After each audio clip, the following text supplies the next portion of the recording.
we've now laid out the lines where the berries and the drip are going to go. These are these handy on-off valves that will connect the 2-inch header to the drip tape. Drip tape has emitters in it every 8 inches, and this is high flow tape, so there's a lot of water coming out. I forget the exact gallons per minute, but quite a bit of water. You can see, if you look closely, these little slits here that are every 8 inches apart. My shaka is 8 inches. You should all know what your shaka is and what your footprint or footstep is. But we're gonna pull this out off the spool and get to the end, and then we'll actually take some scissors and we'll cut a little like 4-inch or so piece off and go 1, 2, 3, like that, and then we'll pinch it like so, and then take the sleeve and put the sleeve on fully like so, so that it's capped. You can buy these caps for this, but it's quite expensive. Also, speaking of expensive, a lot of people do not use these. Any commercial berry grower would not be using these on-off valves. We're using them because we're gonna have on this one header with these 29 rows back there, we're gonna have 10 beds of strawberries, 3 beds of garlic, 10 rows of onions, a bunch of different crops that have different water needs. Like when the onions are done growing, we need to cut the water on them to let them dry down. So we'll just turn off the valves. But in the future, as the farm gets going, we'll have bigger blocks and a different design. We'll probably move away from using these, and instead they'll just be a wire, like a 1/2-inch tube that comes out, and the drip tape will just slip onto it, and you just kind of tighten it down with a wire. It's much cheaper.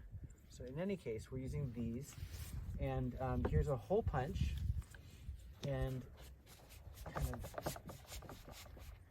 make this rigid. And with the hole punch, you need to not punch all the way through. Last time I was doing this with a student, they didn't know their own strength and punched all the way through. So it's very sharp. You could very much injure yourself here. Just kind of twist it on like so, and then pop it in. Okay. Yep. And then we're trying to be precise, so we're right on the line there. Oops. Did I get in? Yeah, I did. Like that. Okay, next step will be for someone to run it down, and I'm just going to do this myself, so I can just do the first one. Okay, pull it tighter again, wind it up.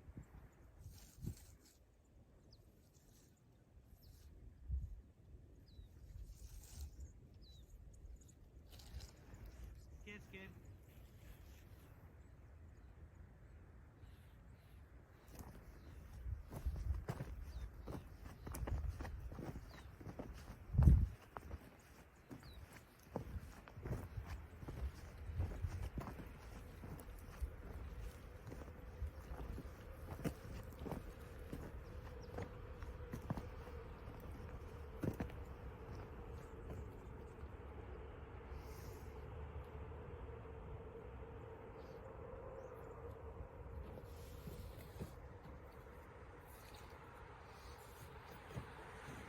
The last step is to cut and attach it here. This is called a spin lock. You'll notice that there's a barb right here, and then this piece spins and it just catches it. I'll take it all the way off so you can kind of see what's happening. But you got to get the tape over that second barb. You would never take this piece off. I just did it just to show you kind of how it works. You've got to open it up all the way so the barb is exposed.